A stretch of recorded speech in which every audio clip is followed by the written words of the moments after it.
Hey folks, John from Complete Technology Solutions, your friend in the computer business. So I hope everybody out there is staying safe. I hope everybody out there is nice and healthy and we're ready to go. I know that I'm ready to get out of the house and do something. I'm going a little crazy here. So the other day I was out here and in one of my boredom phases decided I was going to clean up my shop. And in doing so, I unearthed a whole bunch of old equipment. And it occurred to me, I could probably put together a pretty cool machine with this. Well, then my son came up to me and said, look what I found by the dumpster. Wait a minute. Let's see what this is, right? Let's see what we can put together and see if we can turn a little bit of trash into some fun treasure. Hang tight.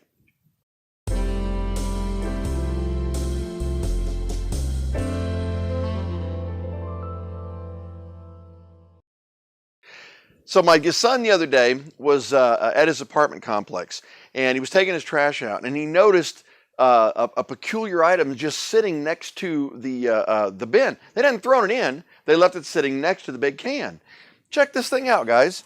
This is an old server case, and as you can see, it's a full tower case. I don't know what brand it is.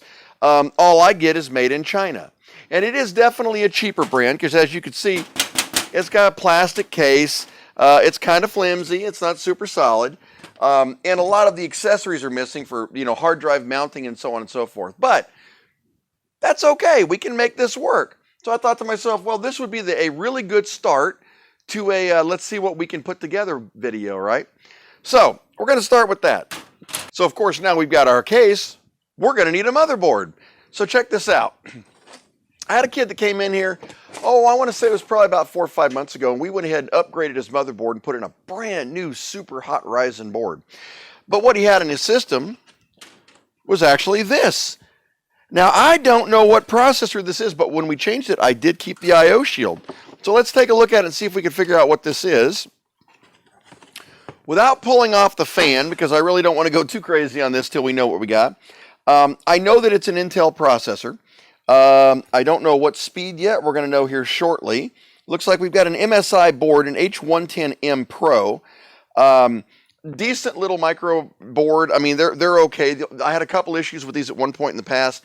I don't like only having 2 memory channels, but that's not going to be a huge problem based on our project right now. It does have PCI Express. It does have 4 SATA connections for 4 drives, which is fine. It's got a couple extra PCI Express along with all the external ports. And one thing that I did like about this, and I'm going to show Stumpy this, it's only got the standard 4-pin motherboard connection instead of the 8 or the 6. And since we're going to have to use a power supply that I've got in stock, that worked out real well. Like I said, I don't know, other than the fact that I know it functions, I don't know much about it. We're going to find out as we go. We're going to have some RAM, and this does use DDR4. So we'll go to the magic RAM box down here. And let's see what we got here. Patriots. Okay. We have got a Patriot, looks like a Patriot Signature 4 gig stick. And that should be fine for this process. Yeah, nothing fancy, nothing special, no flashy lights or LEDs, but what the heck, right? All right, so there we go. We'll go ahead and use that. Now, one thing I do want to do, if we're going to go ahead and do this, is based on the fact that I don't know what this is, I want to go ahead and use at least 1 solid-state drive. So I've got in my little box of goodies here a little Kingston 240. This is going to be our primary hard drive on this one. And then I've got a Seagate 500 gigger sitting back here. I thought I had a terabyte, but as it turns out, I only had a 500 gig mechanical for storage. So those will be our 2 hard drives. And of course, we're going to need a video card. Now on this one, as it turns out, in my pile of stuff I had forgotten all about, and you guys have seen it on my bench here before, I had a Gigabyte RX 580. Now, regardless of what this system is, this will give it a little bit of punch when it comes to playing games. But check this out, guys, something I found comical. Here's the video card. Here's the motherboard. The video card is actually about the same size as the motherboard, about 3/4 of the size. Gotta love that, right? All right, so got all of our beginnings of our system here. We're going to have a power supply. I do have, let's see here. Yeah, I've got a Apivia VN500 water. And I believe that this one will work out okay. And I'll tell you why, because it does appear to have the 8 pins we're going to need for this gigabyte video card. So that was good news. We got that. As well as a standard 4-pin connector for the motherboard. And it looks like everything, yeah, looks like this is going to have everything that we're going to need. All right. So let's go ahead and let's case this thing up slowly and let's see what we got to work with, shall we? All right, guys. So looking down in this case right here, I've got it cracked open. Looks like that is the shield for over the top of the power supply. There's a lot of cable management space in here. I really wish I knew what board this or what case this actually was. Let's go ahead and put in our I/O shield here. And for those who don't know, that goes in from the back forward. All right. And it looks like they left some of the mounting screws here, although I suspect we're going to need these two also. So let me take a look at the board here, and let's see what we're going to need. And yes, that is correct. We're going to need those two also. So what we're going to do is we'll take the other two out of these, which, by the way, these were finger tight, which is kind of nice. And we'll mount this here. We're missing a lot of the shields on the back here, but that's not a huge problem. I think I got a few of those sitting back in my inventory back there. You know how that is. Okay. And we'll mount this right here. And my goal here is I want to try to make a decent, low-cost, mid-range gaming computer. It's all going to depend on that processor, though. That's the big key, so we'll see. All right, let's get this mounted up. There we go. Man, that will be perfect. I tell you guys, this is actually kind of comical. Once we get this all put in here, I'll turn this thing sideways. You got to see how small that board is in this case. It's like David and Goliath, man, this little teeny thing here. So, all right, 1 second. We're going to go ahead and get this screwed down and mounted, and we'll move to the next step. Okay, so as you can see, we've got the board is actually now secured down. I got to tell you, I would have preferred to use black screws on this just because of the way the inside of this looks. Unfortunately, I don't have any, so they had to go with silver on that.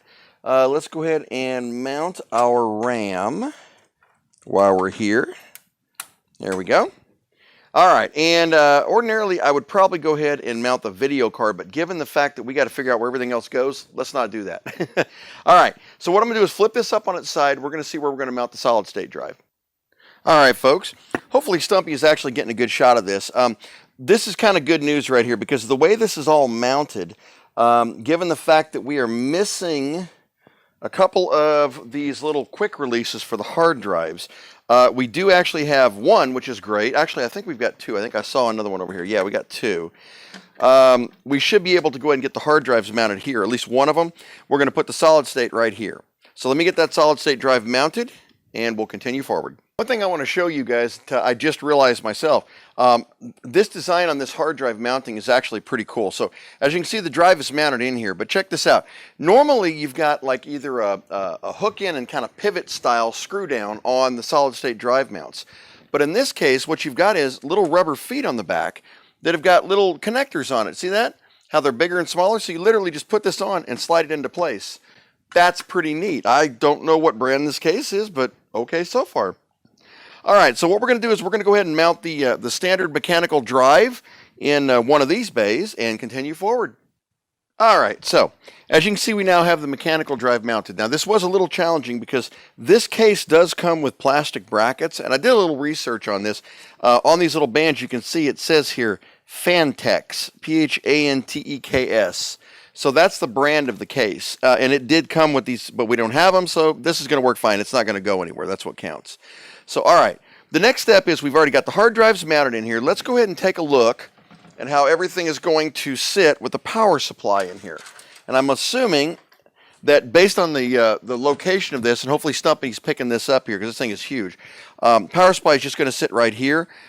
This thing does have one thing that's actually pretty cool about it. It's got this gigantic fan on the front of it, so hopefully that'll keep this thing cool.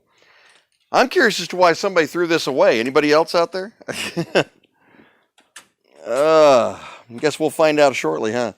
Probably because it was just too darn big. All right, guys, so one thing I noticed, and, you know, this is why I try to do this stuff live for you guys on the fly.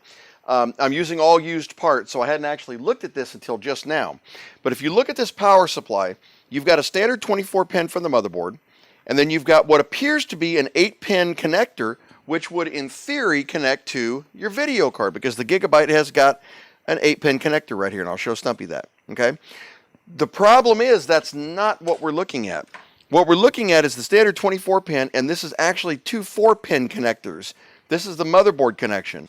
So and everything else on here, as you can see, is standard power cables for the hard drives. So this one isn't going to work. Once again, I'm glad I noticed it now and not in 10 minutes when I had everything mounted up and I started plugging it all in. But I did have, and I went back here into my little box of goodies, and I found an old Thermaltake. This used to be on one of my Bitcoin mines. It's a Thermaltake Smart 750, as Stumpy can see. Now, this is a brutal power supply. This one's really, really good. The only disadvantage to this one is there's nothing modular, as you can see. So it's like a bunch of hair you got to deal with. But it's black, and this has pretty good cable management. So we're going to go ahead and use this power supply.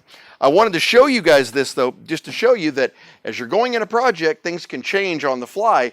You've seen me do that before with other projects, like, for instance, the VicBerry, when I did the conversion on the Commodore VIC-20.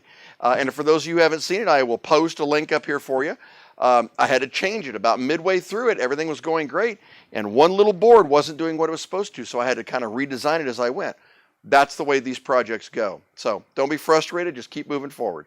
All right, so what I'm going to do is I'm going to go ahead and mount this power supply and get this one out, and then we will take the next step.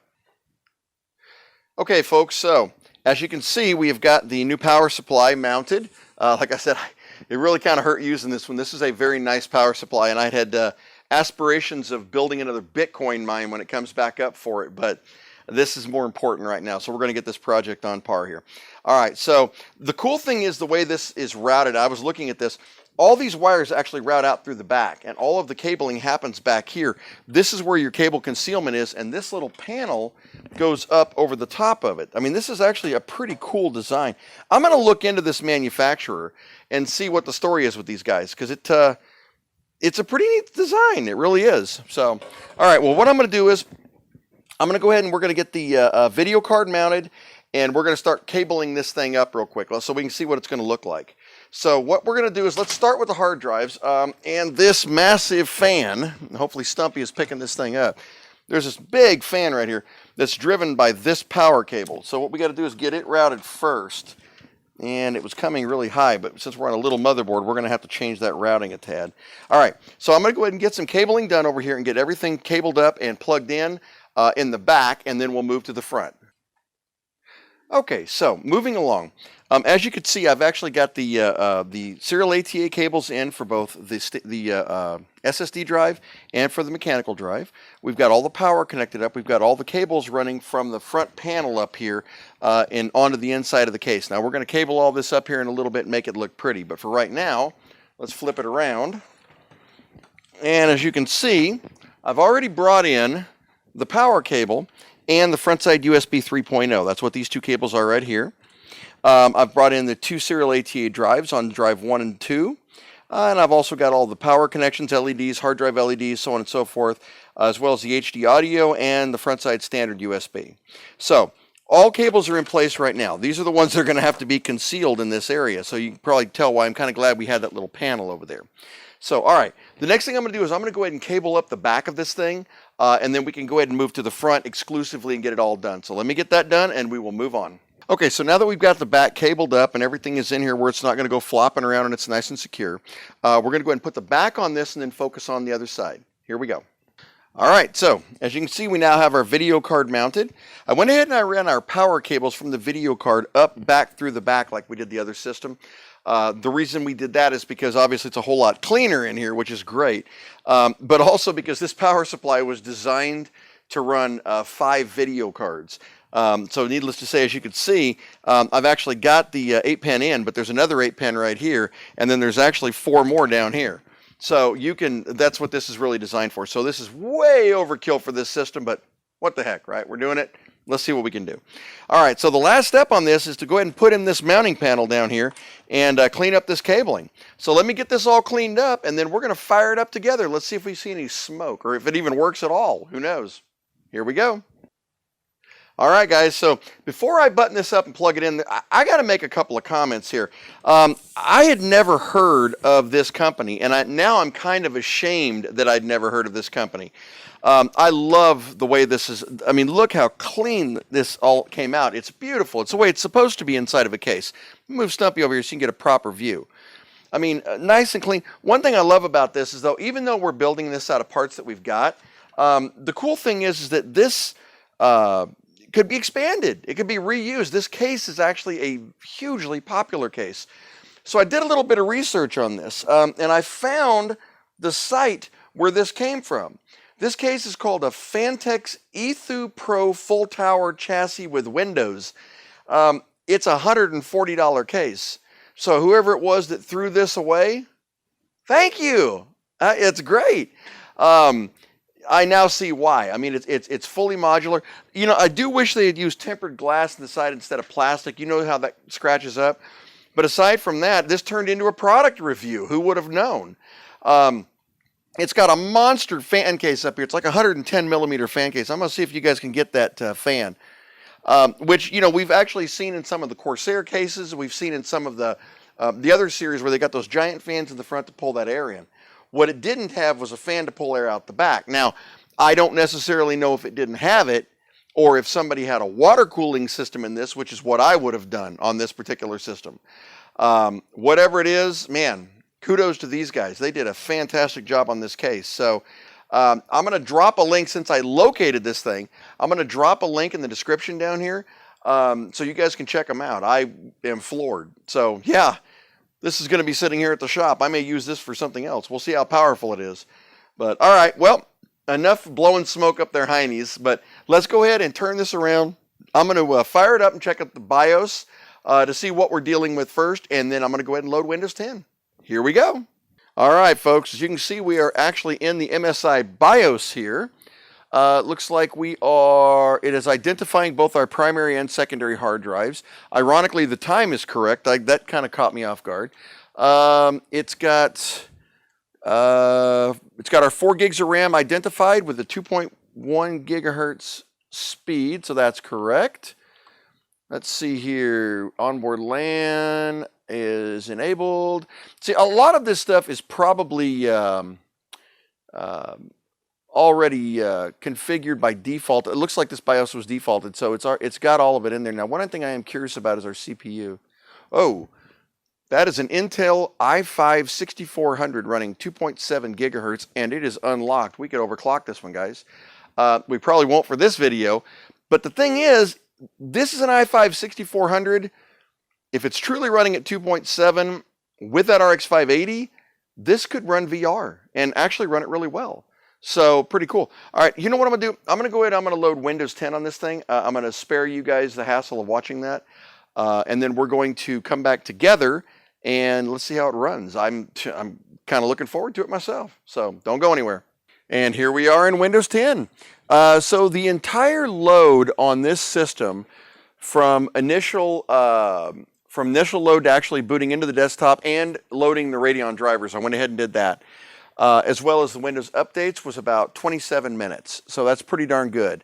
As you can see, we've got an Intel i5 6400 running 2.7 gigahertz, 4 gigs of RAM. It looks like we are pretty solid. All device drivers are loaded. The 580 is in there. And overall, let's see what our performance is looking like just sitting idle like this. So sitting idle like this, we're running, right now I've got some updates running in the background from Windows. Obviously, I know a lot of you guys have seen that before, so this will probably be running all night doing Windows updates. You love that. So your hard drive is always going to read a little bit high. There are a couple of caveats to that. Obviously, Superfetch and Windows Search can cause your hard drive to jump to 100 on Windows 10. One of these days, I'm going to do a video on just those to show people how to get rid of those because they're annoying. So other than that, as you can see, even with only 4 gigs of RAM in there, it's running pretty darn good right now. And it is running at full speed. I do find this interesting. Now, this is something I can't quite identify yet. Slots 1 of 4, but the motherboard only has 2 slots on it.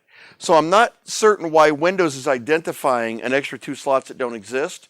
I'm assuming it has something to do with the memory channels, but whatever it is, it's really strange. So, yeah.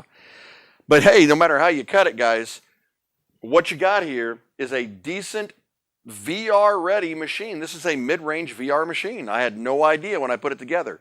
I'll probably drop 16 gigs of RAM in it, but beyond that, I don't see any reason not to run it here for VR at the shop.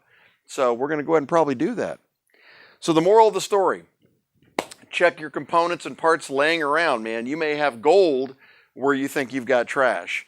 And every one of these individual components, with the exception of that power supply, I didn't even know I had laying around here until I started going through stuff. So pretty cool, right? Build a decent gaming machine out of stuff you never even knew you had. No complaints here.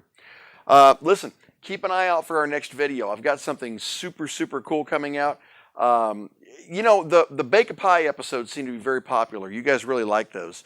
Well, I got some coming up that are going to blow your mind. I know for a fact I'll be the first person that is doing the conversions that I'm going to be doing on YouTube. And there's a lot to say for that, because a lot of people have, you can't say you're first for anything in YouTube. It's been around forever, right? So, all right, well, listen, have a fantastic week and a great weekend. Stay safe, guys. We're almost at the end of this thing. I can see that curve right there. We're about to leap over it and get back to work. So just stay safe and stay good out there. We'll be fine. We'll talk to you later. Bye-bye.